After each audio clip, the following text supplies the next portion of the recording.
오늘 우리 김학성 교수님을 모셨습니다. 네, 감사합니다. 안녕하십니까? 네, 안녕하세요. 네. 예. 교수님, 오늘 우리 이 방송 주제가 무소속 후보가 과연 가능한가 이렇게. 그러니까 이제 김경재 후보 네네. 무소속 출마가 가능하냐? 네네네. 이런 제목을 두고 잡았죠. 네네, 근데 그렇죠. 제가 네. 그 무소속 출마가 가능할지 안 할지에 대해서 한번 제가 설명을 드리겠지만, 네. 또 말씀을 나누겠지만 그 전에 제가 정당에 대해서 조금 설명을 좀 하겠습니다. 네, 그러십시오. 네. 그런데 이제 우리가 이 50분 시간 맞추려면 네. 좀 이렇게 기본적이게 이 설명도 좀 필요할 것 같습니다. 그렇죠. 예. 근데 우리 여러분들이 이 정당이라고 하는 이제 국민혁명당도 정당인데 우리 그렇죠. 목사님이 이제 혁명당을 왜 만드셨을까? 그 다음에 이제 이 종교와 정치는 분리된다 이런 이제 말이 있는데 네. 우리 목사님께서 정당 만드신 것에 대해서 이제 또 이 불평하는 분도 꽤 있어요. 그렇습니다. 예. 그래서 제가 이제 정당에 대한 본질을 몇 가지 말씀을 드릴 터인데 네. 이런 겁니다. 우리가 이제 민주주의를 지금 다 알고 있잖아요. 민주주의, 또 네. 민주주의를 한다. 그러면 말 그대로 민주주의라고 하는 것은 민이 그 나라의 주인이 되야 된다 이 그렇죠. 뜻이죠. 네네. 근데 우리 대한민국 국민이건 또는 뭐 외국이건 간에 지금 모든 민주주의를 채택하고 있지만 과연 국민들이 그 나라의 주인 역할을 하고 있는가? 네. 네. 상당히 의문이 있어요. 맞습니다. 예. 그래서 우리가 주인이 되기 위해서 이제 보통 이런 제도를 가지고 있습니다. 대한민국은 대통령을 이제 우리 국민들이 뽑습니다. 근데 국회의원을 또 뽑지요. 네네. 또 내년 6월 1일 날은 또 지방자치단체 장들을 우리가 의원들을 선출하게 되어 있는데 실제로 우리는 주인 역할을요 4년에 한 번, 5년에 한 번만 합니다. 네, 그렇죠? 그렇습니다. 우리가 지금 그 민주당의 이재명 후보도 지금 몇 가지 사과하려고 하는 게 조국 사태도 좀 잘못됐다. 네네. 그런 말을 하는 이유가 표를 얻기 위해서 그렇단 말이죠. 그렇죠. 5년 동안 계속 잘못이 없다 그러다가 예. 이제 와서 이제 그런 얘기를 한단 말이죠. 또 부동산도 또 그런. 부동산도 얘기하고 있단 예, 말이죠. 그렇죠. 예. 그러니까 우리 모든 국민들은요 주인이 아니라 4년에 한 번, 5년에 한 번 정도만 주인이에요. 주인이죠. 네네. 근데 선거 끝나면 다 노예로 전락합니다. 네, 노예로 전락한다는 말은 제가 원래 막 하는 건 아니고요. 루소가 그 얘기를 했어요. 네. 선거 날만 주인이고 끝나면 다 노예로 전락했다. 그렇죠. 참 답답하지 않습니까? 네네네. 그래서 이제 우리가 이 헌법학에서는요 어떤 것을 이제 중요하게 여기느냐면 표현의 자유와 정당을 매우 중요하게 여깁니다. 네. 왜냐하면 그 4년이나 5년 동안에 국민들이 국가에 대해서 잘못된 국정 운영에 대해서 비판을 해야 되잖아요. 예. 그러기 위해서 우리가 표현의 자유를 목숨같이 생각하고 있는 것이에요. 그렇죠. 그래서 우리가 여러분들 그 표현의 자유는요, 언론의 자유는 민주주의의 왕관이다, 또는 민주주의의 초석이다. 네. 그렇게 말을 하는 이유가 민주주의가 실현되기 위해서는요, 모든 국민들에게 말할 수 있는 그 자유를 허락해야 됩니다. 네. 또 모여서 우리 주 대표님 잘 아시는 집회의 자유. 네. 광화문 우리 애국 세력이. 네, 지금 왜냐하면 이제 결사지. 표현의 자유가 언론의 자유, 출판의 자유, 집회의 자유, 결세의 자유인데 네네. 그중에서 가장 중요한 게 지금 집회의 자유입니다. 네. 왜냐하면 지금은 말할 수 있는 자유는 많이 있어요. 근데 모여서 떠들어야만 효과가 있거든요. 그렇죠. 그래서 전 세계적으로 뭐 일만 터지면 모이자 그래서 이제 집회를 하는 거예요. 그쵸. 가장 강력한 국민의 의사를 국정에 반영시킨단 말이죠. 그렇습니다. 예. 따라서 거꾸로 말하면요, 표현의 자유를 국가가 통제한다, 억압한다, 그렇게 한다면요 민주주의를 위협한다. 네. 이렇게 말을 해도 지나친 말이 아닙니다. 지금 정부가 그렇게 하고 있지 그래서 않습니까? 지금 정부가 특별히 뭐 5.18 왜곡 금지, 4.3 왜곡 금지, 네. 또는 또 북한에 대해서 대북 전단 지. 금지하고 금지. 이 모든 것들을 국민들이 펄떡 뛰는 이유, 가장 중요한 이유는 바로 표현의 자유에 대해서 근본적으로 이 탄압을 하고 있기 때문에 네네. 그런 것이거든요. 그렇죠. 그래서 우리가 이 표현의 자유는요 중요한 이유가 민주주의를 살리기 위해서 네. 매우 중요한 것이다. 두 번째는 4년에 한 번, 5년에 한 번 주인 역할을 하고 또 평일에는 우리가 노예로 전락하고 있기 때문에 네.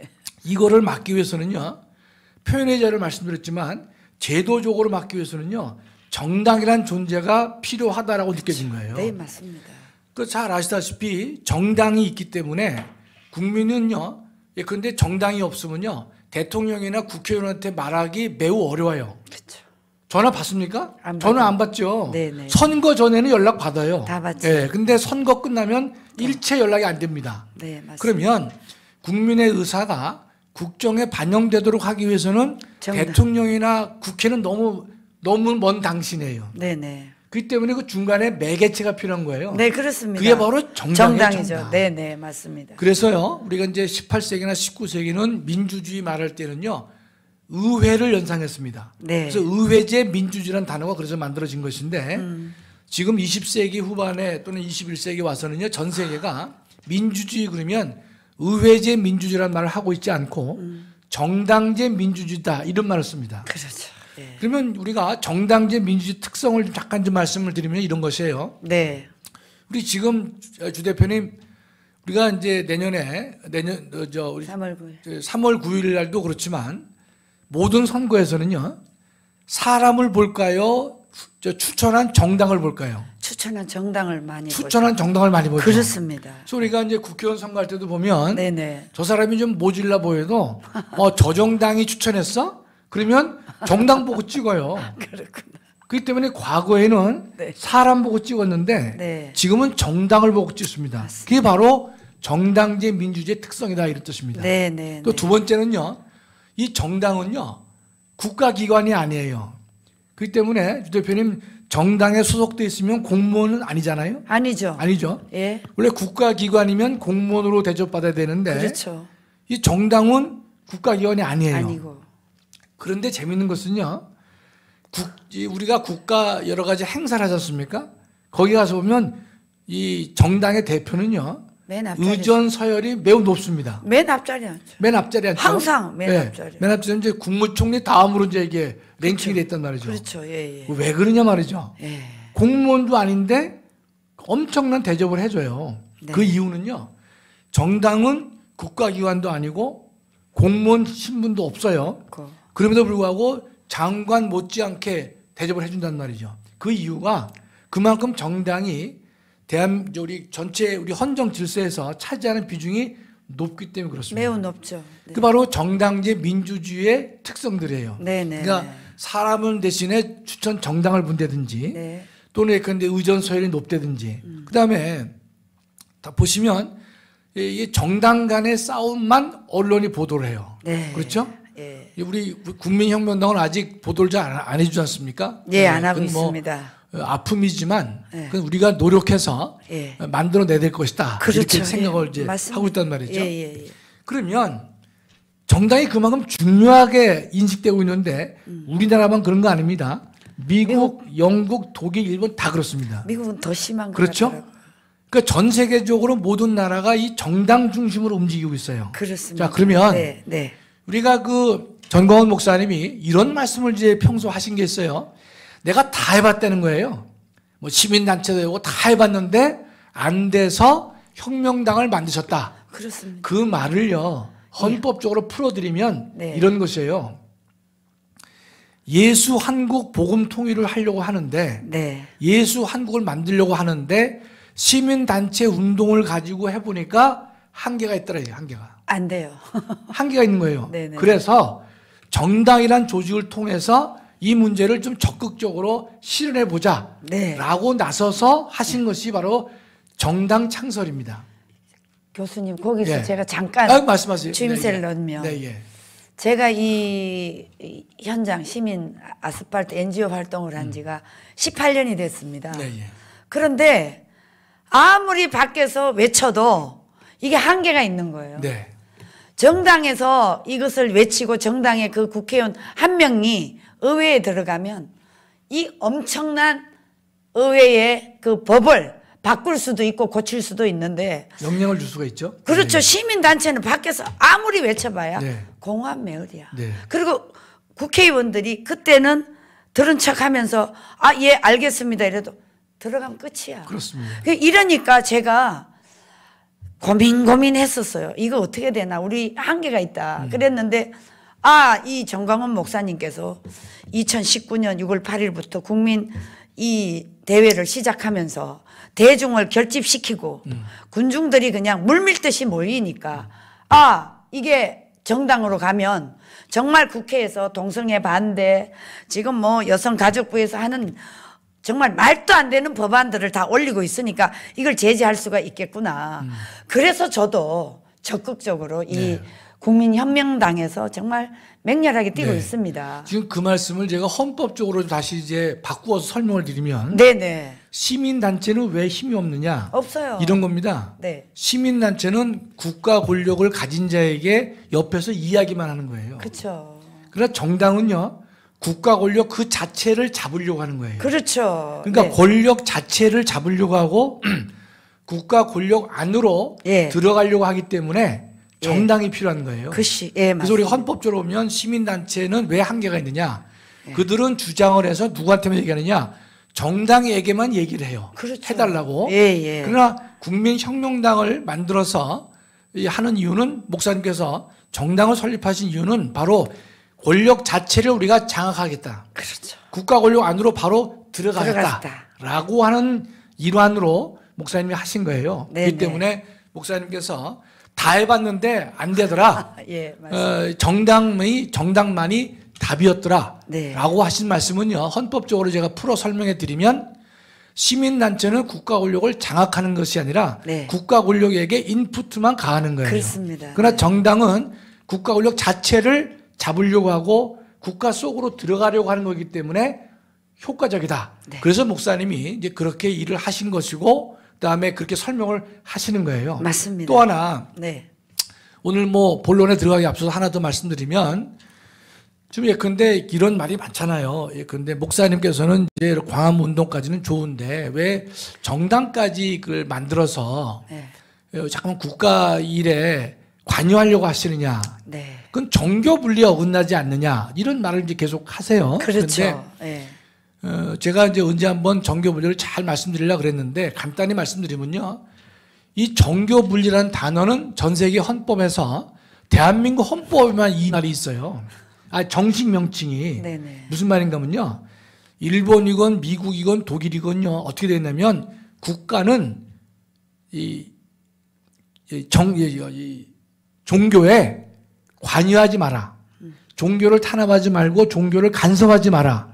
그렇게 되어 있는 거예요. 근데 그거 할 때 우리나라 헌법은요, 정치와 종교는 분리된다. 그렇게 딱 돼 있어가지고 우리가 보통 정교 분리 하는데, 제가 하나만 이제 말씀드리고 우리 내용으로 들어가시자고요. 뭔가면 정교 분리라는 말을 가장 악용한 조직이 일본이에요. 왜냐면 일제 때에 이제 일본 사람들이 어떤 논리를 폈냐면, 이 종교는 정치에 관여할 수 없다. 그게 바로 이 기본 헌법 원리다. 그 말을 왜 했냐면, 그 당시 이제 교회가 정치 문제를 끌어내려고 한단 말이죠. 왜냐하면 식민지 시절이니까 조국 통일을 위해서는 정치 문제를 얘기 안 할 수가 없지 않습니까? 그렇죠. 하다 보니까 교회가 이 해방 문제, 조국 통일의 문제의 근원지가 돼서 폭발력을 가지고 있기 때문에 그 힘을 막기 위해서 종교는 정치에 관여해서는 안 된다. 그렇게 계속 강요를 해왔던 것이에요. 맞습니다. 그래서 교회의 힘을 억누르기 위해서 등장한 것이 정교분리라는 말이죠. 근데 그것이 이제 우리 헌법에 들어왔어요. 뭐 잘못된 건 아닌데, 그동안에 60년 동안은요, 교회와 정치 권력이 어떻게 적절히 타협을 해왔냐면요, 정교분리라는 대원칙 하에서 서로가 서로를 숨겼어요. 그게 무슨 말인가 하면, 정치가 잘못되고 있는데도 불구하고 교회는요, 침묵을 많이 했습니다. 맞습니다. 왜 침묵했느냐? 정교 분리라는 거예요. 왜 교회가, 종교가 정치에 왜 관여하느냐? 이렇게 말을 해가지고 수많은 종교인들이 하나님 말씀에 비추어봐서 국가 권력이 잘못돼 가고 있음에도 불구하고 침묵한 거예요. 또 거꾸로, 역으로요, 국가 권력도 이 종교단체를 달랜 거예요. 뭔가면 야 니네 우리 비판하지 마라. 비판하지 않으면 우리가 적절히 너희의 설 곳을 만들어 주겠다. 네. 그렇게 해가지고 국가와 종교가 서로 암묵적으로 타협해온 흔적들이 많습니다. 네. 네. 그런데 지금 이제 그 전광훈 목사님께서 등장하신 것을 갖다가 많은 사람, 모르는 사람들은 예. 정교 분리에 어긋난다 이렇게 말씀할지 몰라도 그렇습니다. 그건 옳지 않은 것이 바르지 않죠. 예, 그런데 그 예수 한국을 만들어내기 위해서 보통 일반 교회들은요 예수 한국 그러면 전도를 생각합니다. 전도. 네. 그렇죠? 이웃에게 알려서 우리가 한국을 예수의 나라로 만들자 전도만 생각하시는데 목사님의 생각은 뭔가면 예수 한국을 국가 속으로 끌어들이겠다는 거예요. 네, 네. 국가 속으로 끌어들이려다 보니까 뭐가 필요하냐? 정당이 필요한 거예요. 네. 따라서 여러분이 오늘 시청하는 많은 분들은요. 네. 정교 분리의 원칙을 분명히 알아두셔야 될 것이고 우리 전 목사님의 그 소신은 뭐냐? 예수 한국을 만들어낼 것이다. 단순히 옆에 있는 사람에게 전달만 하는 구호로 그치지 않을 것이다. 본인이 생명을 걸고 예수 한국을 이 나라에 적용시키려다 보니까 가장 효율적인 방법 중에 하나가 정당을 통해서 국가 속으로 들어가야 되겠다. 네. 그렇게 하신 거예요. 맞습니다. 네, 그렇기 때문에 네, 우리 이제 많은 분들이 이 정교 분리 오해하지 마시고 그다음에 종건 목사님의 정당 참여와 정당 관여 이것의 본질을 여러분들이 분명히 잘 깨달으셔야 될 것이다. 네. 특히 믿는 우리들은요 더 하죠. 더 정확하게 그 말씀을 정리해서 가지고 있어야만 네. 주변에서 그런 시비가 많거든요. 많습니다. 그럴 때 우리가 정확하게 이야기를 할 수 있다 이런 뜻입니다. 예. 예. 그 정도 하겠습니다. 우리 오늘 교수님 강의를. 말씀에 제가 조금만 네. 제가 현장에서 활동하는 사람으로서 조금 덧붙이면 사실 우리가 기독교를 믿지만 하나님께서 우리는 예수님을 믿지 않습니까? 근데 예수님과 하나님이 가장 이 세상의 악의 존재가 바로 공산주의자들입니다.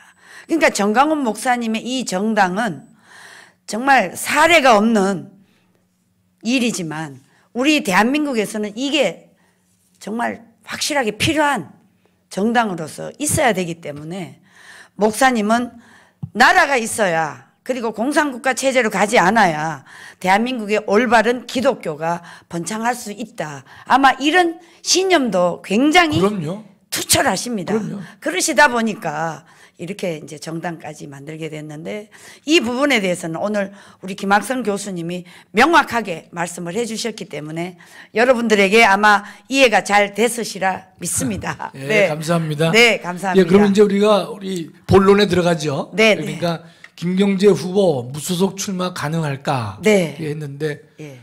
우리 주 대표님께서 그동안에 뭐 유튜브에 네. 등장한 뭐 여러 가지 뭐 설왕설래되는 얘기 있으면 좀 소개를 좀 해주시죠, 뭐. 이제 그 설왕설래는 제가 이제 첫 번째 말씀드릴 수 있는 거는 김경재 후보님이 네.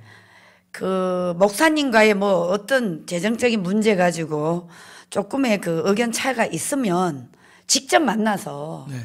또 일단은 이 국민혁명당의 대표가 정광훈 목사님이시고 이제 김경재 후보는 후보님이시니까 충분히 만나서 재정적인 문제 이런 것을 의견이 다르면 다른 데로 또 만나서 또 의견을 조율하고 또 의견을 조율하고 이거 좁혀가는 누구보다도 김경재 후보님은 이 토론 문화를 잘 하신다고 저는 생각을 하고 있었거든요. 네, 네. 근데 이것을 일방적으로 유튜브 방송에서 갈등의 얘기를 꺼내버리니까 이거는 김경재 후보님이 정말 저는 실수라고 보고 있습니다. 예, 또 구체적으로 어떤 말씀을 하셨어요? 그러니까 이제 재정 문제죠. 네. 왜 이제 내가 후보인데 네.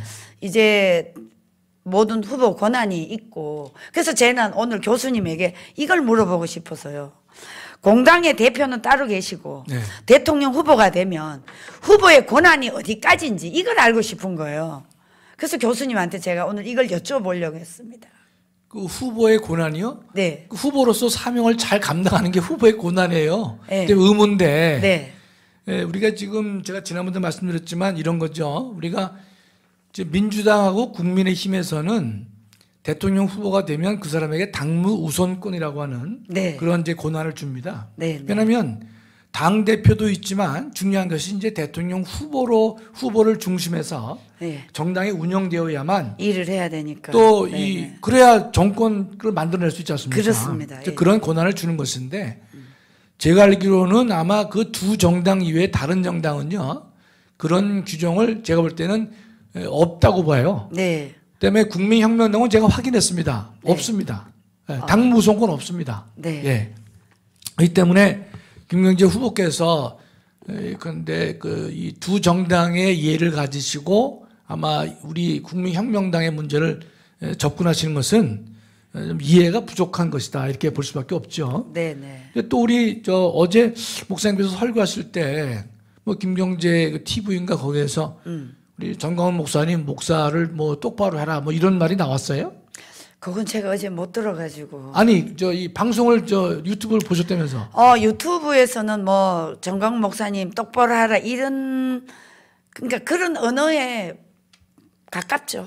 말씀하시는. 준비를 잘 안 하셨네 오늘. 네, 오늘 예? 그거를 못 들었어요 제가. 예. 근데 뭐 일단 그 부분만 못 들으신 네, 거죠? 네, 예. 근데 하여튼 뭐 어제 목사님께서 설교 말씀에 네. 제가 뭐 정확히 100% 옮기기는 어렵더라도 하여튼 뭐 이 목사를 똑바로 해야 된다. 뭐 이런 식의 네. 그 얘기를 하신 것 같아요. 아, 그렇습니까? 그러니까 목사님께서 상당히 이제 격앙될 수밖에 없죠. 그렇죠. 예, 그런데 이제 어떤 사람이 유튜브에 나와가지고 야 김학성 너 교수 똑바로 해. 그 말은요. 아, 그건 아니죠. 이건 자다가도 벌떡 일어나는 일이에요. 네네. 표현이. 그렇죠. 예, 근데 좀 적절치 않다든지 이렇게 하는 게 아니라 교수 똑바로 해야 된다. 그러면 밑도 끝도 없이 그러면 이게 상당히 이건 이제 열받는 일이죠. 그렇죠? 그렇죠. 예, 예. 예. 그런 말 때문에 우리가 뭐 다툼이 생기고 싸움이 생기는 건데 제가 볼 때는 우리 김경재 총재가 그런 말을 하셨기 때문에 목사님도 언급하지 않으셨나 이렇게 생각되는데 네네. 매우 부적절한 발언이죠. 네. 발언인데 예. 하여튼 그걸 떠나서 논의를 하고 무소속 출마가 가능하겠는가 이걸 제가 이제 설명을 좀 해볼게요. 교수님 잠깐 네. 어제 그 김경재 후보가 네.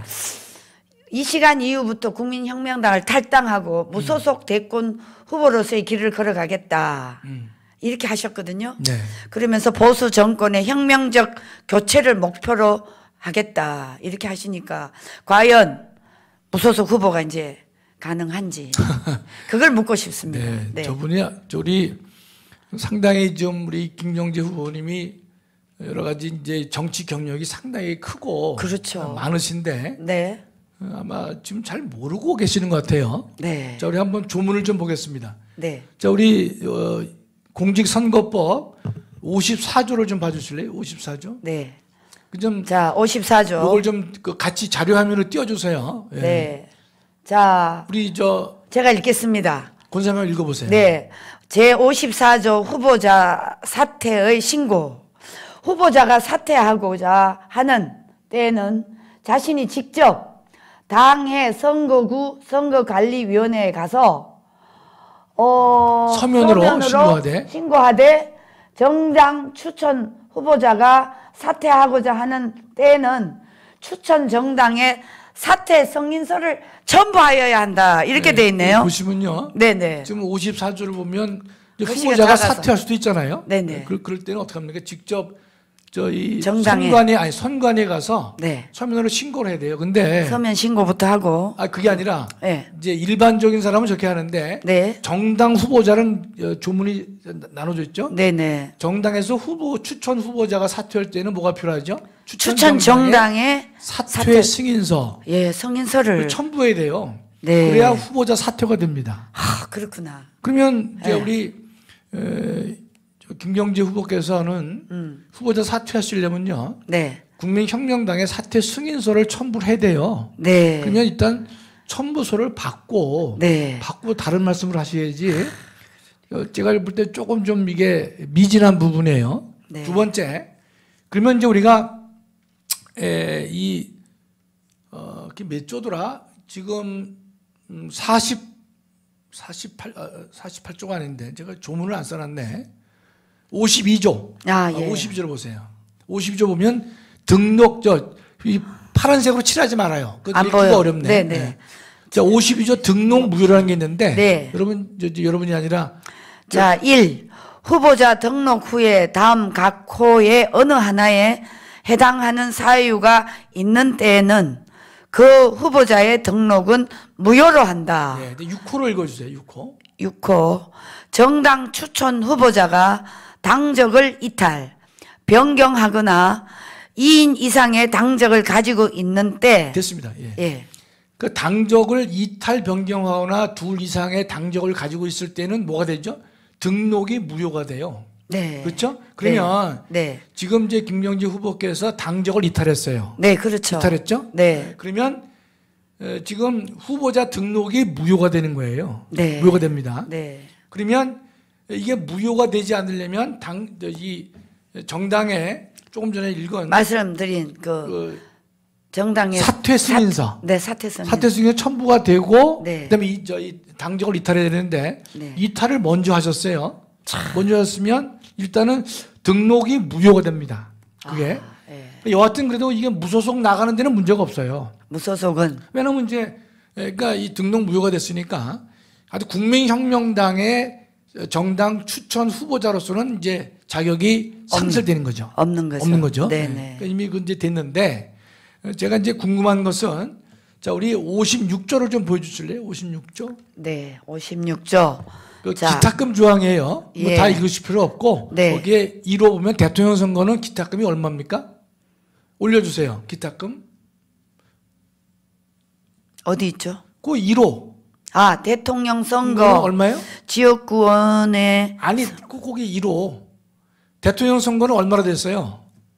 3억은. 3억이죠, 3억. 예. 그러니까 예전에 이게 5억이었어요. 네. 근데 너무 많다 그래가지고 3억을 했나 3억. 그래서 대통령 후보가 되려면요 3억을 기탁해야 됩니다. 네. 기탁금. 네. 물론 이제 김경재 후보께서는 이제 개인적 재력도 있으시고 그다음에 또 투철한 사명감 가지고 계시니까 네. 3억을 마련해서 하실 거로 좀 봐요. 네. 그러니까 무소속으로 나간다고 한 거 아닙니까? 그렇죠. 그렇죠? 네네. 근데 제가 아니 유튜브에서 네.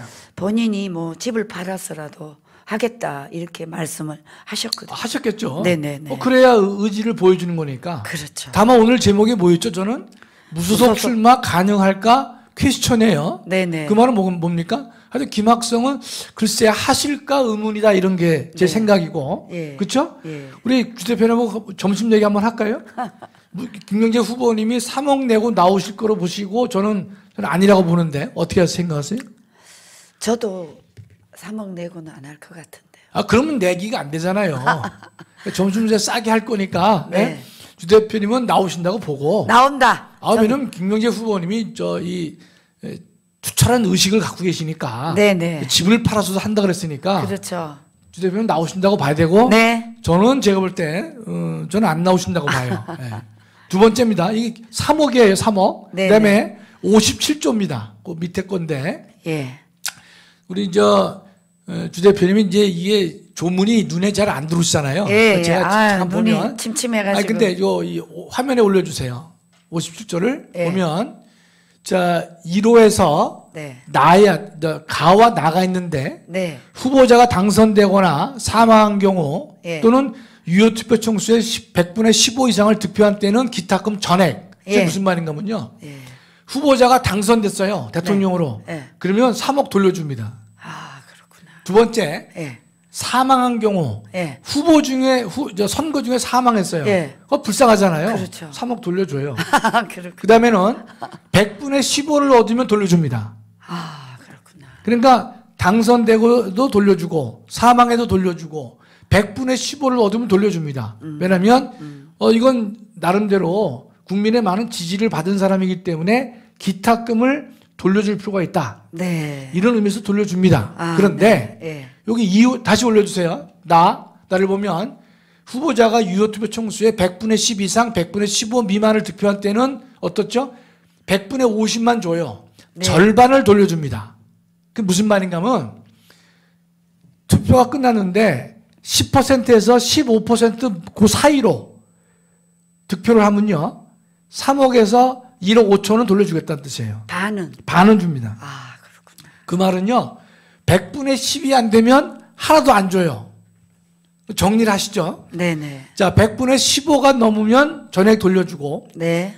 그다음에 10에서 15%가 되면 절반만 돌려주고, 예. 10%가 안 되면 하나도 안 줍니다. 하나도 안 줘요. 자, 그러면 네. 3억을 냈어요. 네. 냈는데 본인이 유효투표에 10%가 안 되면 돈을 돌려받나요? 못 받죠. 못 받습니다. 네.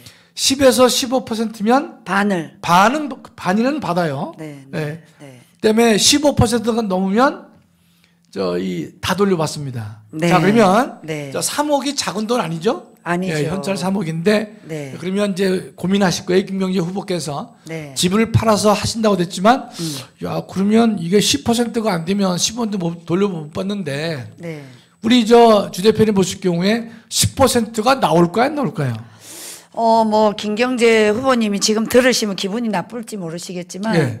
지금 현재로서는 전혀 가능성이 없죠. 예, 현재로서는 그렇지만 저는 네. 앞으로도 안 될 것 같은데요. 앞으로도. 예, 예. 또 하나 보시죠. 네. 자, 그럼 이 돈 생각 안 할 수 없어요. 네. 48조입니다. 48조. 네. 자, 요거는 이런 겁니다. 이제 이 후보자 추천인데 네. 지금 이제 대통령 선거 네. 주 대표님 밑에 그 검정 글씨 있잖아요. 대통령 선거 써 있죠. 1위라고. 대통령. 읽지 마세요. 읽지 마세요. 네네. 예. 네. 그다음에 대통령 선거는 뭔가면 5 이상의 시도에 나누어 네. 하나의 시도에 주민등록이 되어 있는 선거권자의 수를 700인 이상으로 한 3,500 이상 6,000인 이하다. 이게 무슨 말인가면요. 예. 무소속으로 나오려면요. 네. 5개 시도. 예. 5개 시도로 되어 있다는 말. 우리는 17개지만 예. 적어도 5개 시도에서 다시 화면을 좀 띄워주세요. 5개 시도에서 한 시도에 몇 명입니까? 3,500. 아니 700명이 넘어야 돼요. 700명이 죄송합니다. 700명이 넘어서 총 3,500에서 6,000명이 되다는 뜻이에요. 그러니까 무소속으로 나오려면요. 네. 이제 서울시에서 700명 이상, 예. 인천시에서 700명 이상, 이상. 강원도 700명 이상 예. 이렇게 해가지고 다섯. 3,500명 넘어야 돼요. 예. 그러니까 그거를 이제 물론 확보하실 수 있다고 이제 보지만 자, 그럼 무소속 나가시려면요. 좀 말씀드렸죠? 이 기타금 얼마죠? 잊어버리셨어? 3억. 3억 내야 돼. 네. 그건 정당 후보도 마찬가지예요. 3억 내야 됩니다, 실제. 똑같이 무소속도. 모든 후보는 3억을 내야 돼. 네. 두 번째는요. 기타금 돌려받는 거는요. 네. 15% 넘으면 돌려받고. 반 받고. 10%까지는 아니요. 15% 넘으면 다 받고. 다 받고. 10% 그 사이면 반 받고. 반 받고. 10%가 안 되면 다 못 받고. 다 못 받고. 네, 그런 어려움이 있어요. 네네. 그다음에 알겠습니다. 무소속은 어떻죠? 5개 시도에서 한 시도에 700명씩 도장을 받아야 돼요. 네. 그래서 3,500 넘어야 됩니다. 네. 그런데 지금 48조에 보면요. 네. 지금 48조의 조문에 나와 있는데 혹시 2항 말고 3항, 4항, 5항도 있을 텐데 한번 보여줄 수 있는지 모르겠네. 3항 48조 지금 1항하고 2항이 있잖아요. 그 동그라미 3번. 거기 보면요. 48조야. 48조입니다. 네, 좀 내려보세요. 좀 내려보세요. 이게 아닌가? 좀 올려보세요. 네. 48조인데. 지금 제가 이거 죄송합니다. 이거 못 찾았는데 이겁니다. 예. 요 무소속이요. 네. 추천할 때는 이 손으로 무인은 안 됩니다. 무인. 기명 날인을 해야 돼요. 그러니까 본인이 이름을 쓰고 도장을 찍어야 됩니다. 예. 그러니까 700명을 받을 때 그냥 알았습니다. 보통 우리가 뭐 청원할 때는 그 무인은 다 도장 막 찍잖아요. 사인하죠. 네네. 그래서 안 됩니다.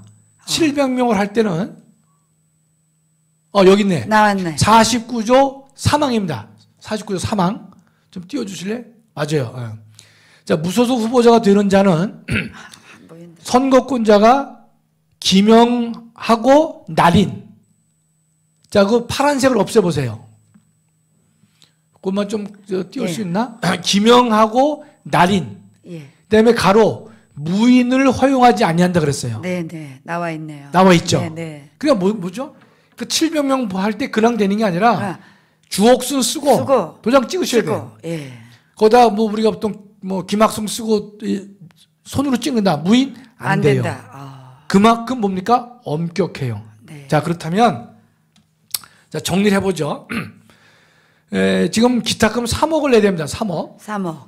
그 다음에 지금 기타금 돌려받을 때는 15% 또는 10%와 10% 미만 네. 차이가 있죠. 네네. 그다음에 각 시도에서 700명 이상인데 그때 네. 700명은 기명날인 해야 된다.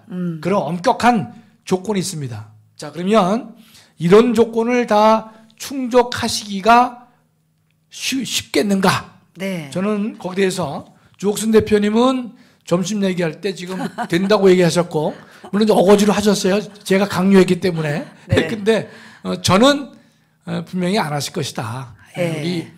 그건 웬만해서는 어려워요. 우리가 지금 국민의당의 안철수, 그다음에 정의당의 심상정 하면요. 네. 심상정 씨는 제가 볼 때는 돈 돌려받을 확률이 어렵지만 반타작할 수는 있어요. 네네. 이 정의당이 10%가 안 될 수가 있거든요. 네네. 심상정 씨도 근데 돈 못 받을 수 있거든요. 네네. 안철수 후보 제가 볼 때는 쉬워 보이지 않는데 안철수도 어려울 것 같아요.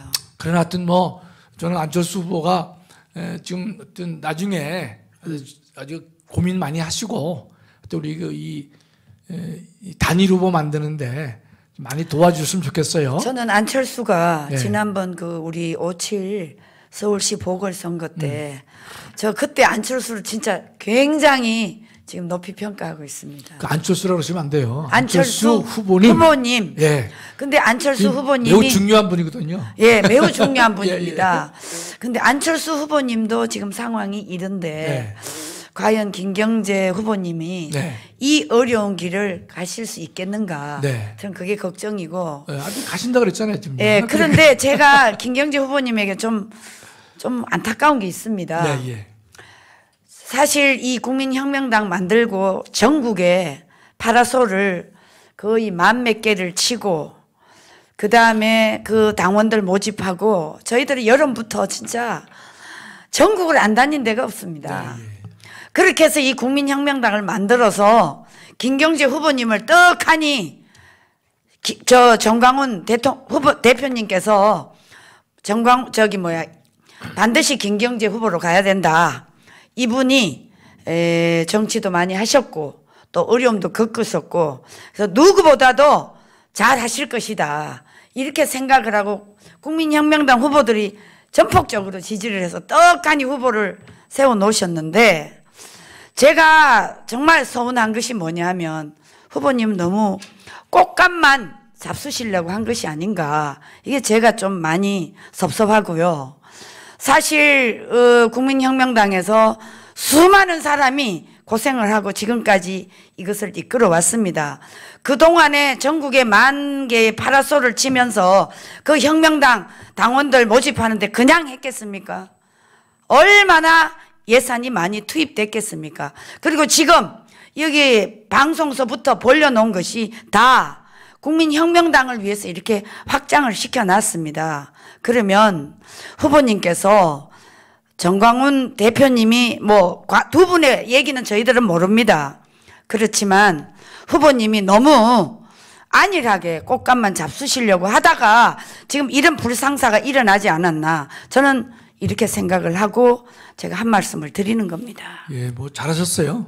우리가 우리 김경재 후보께서 특히 이제 명심하고 자제해야 될 부분은 우리 정광훈 목사님에 대해서 목사 똑바로 해라 이런 표현은 매우 부적절하고 정말 잘못된 또 거죠. 하나는 박근혜 전 대통령에 대해서 석방 매진 등등 하시는데 그렇게 하시는 건 제가 관여할 바는 아닌데 네. 그러나 분명히 말씀드리지만 우파에서 단 한 표라도 이탈되지 않도록 하시는 게 지금의 정권 교체의 대명제에 맞는 것이고 맞습니다. 제가 이 안철수 후보도 제가 안철수 후보님 이렇게 하는 이유도 그분이 지난번 그 보궐선거에서 보여주신 그 용단, 그것이 우리가 이 얼마나 높이 평가하는 정말로 좋은 결과를 낳지 않습니까? 맞습니다. 따라서 우리가 저는 그래서 지금도 그 김종인 그 위원장께서 쉽게 안철수 이 후보를 이제 말씀하고 계시는데 그런 표현도 분명히 자제되어 오른 것이다. 왜냐하면 안철수 후보를 끝까지 끌어안고 가려면 자꾸 뭐라고 그러면요. 끌어안아야죠. 끌어안을 수가 없잖아요. 사람이기 맞습니다. 때문에. 따라서 그렇다면 우리가 정권 교체라고 하는 시점은 우리의 시대 정신이고 정말 대한민국이 사느냐 죽느냐에 가장 기로에 서 있는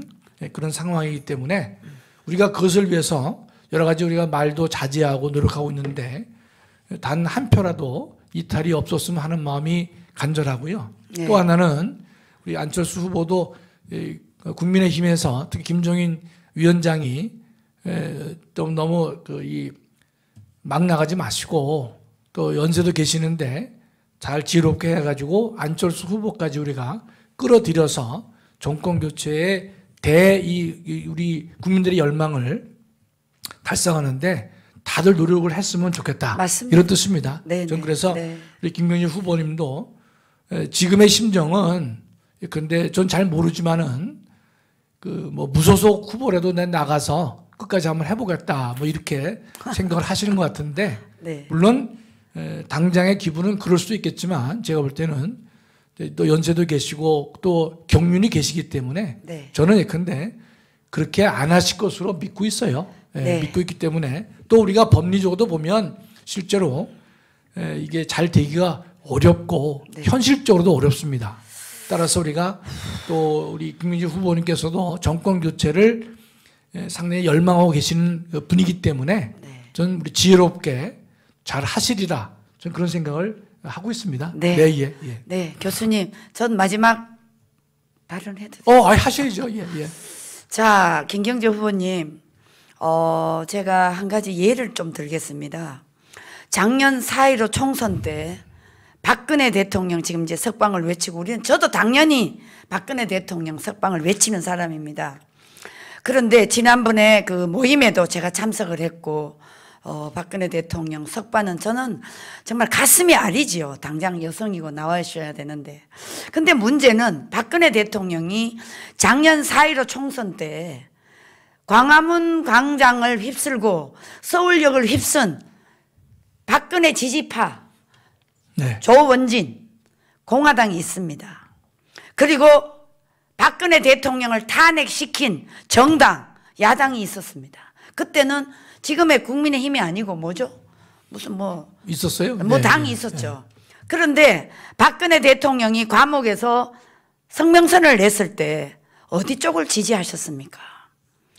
국회의원, 자기가 가장 괴롭힌, 자기를 탄핵에 시킨 앞장선 사람, 그 야당을 힘을 모아라고 했습니다.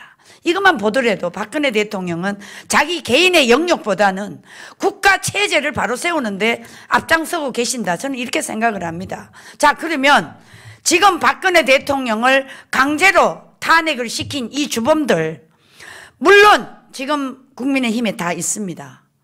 그렇지만 여러분, 박근혜 대통령이 과연 어디 쪽을 밀어서 이 정권 교체를 하도록 하실까요? 군소정당 누구를 밀 수가 있겠습니까? 전 이 말만 하고 싶습니다. 그래서 대통령은 국가 장래를 생각하고 미래를 생각하고 절대 정명의 정권 교체를 원하시기 때문에 저는 미워도 지금의 야당에 더 비중을 두고 있지 않겠나 저는 이렇게 생각을 합니다. 네, 그렇습니다. 지금 이제 아마 문재인 정권이 지금 이명박 전 대통령, 박근혜 전 대통령에 대해서 사면을 지금 안 하는 것으로 제가 좀 잘 모르지만은요. 그렇게 나왔어요. 시간이 좀 많이 지났습니다. 그렇기 때문에 또 지금 고생하시지만 특히 박근혜 대통령께서 고생하시지만 몇 달만 더 고생하시면 아마 더 좋은 당당하게 우리가 좋은 소식이 있지 않을까 생각하는데 그러기 위해서는요. 우리 김경재 후보님도 이 정권 교체라고 하는 명제 네. 우리 수많은 국민들의 열망을 네. 절대로 저버리시면 안 될 것이고요. 네. 그다음에 그 안철수 후보도 우리가 지금 김정인 대표께서도 우리가 자제하셔서 안철수 후보에게 근데 우리가 같이 함께하는 그러한 정권 교체의 대열망을 달성할 수 있도록 했으면 좋겠습니다. 네. 자, 그럼 오늘 방송은 여기까지 하죠. 네. 네. 자, 김경재 후보님 힘내시고요. 네. 저희들이 같이 국민혁명당의 당원으로서 같이 활동을 하셨기 때문에 저희들의 이 충고도 한번 들어주시면 좋겠습니다. 네. 감사합니다. 감사합니다. 예. 안녕히 계십시오. 안녕히 계십시오. 네.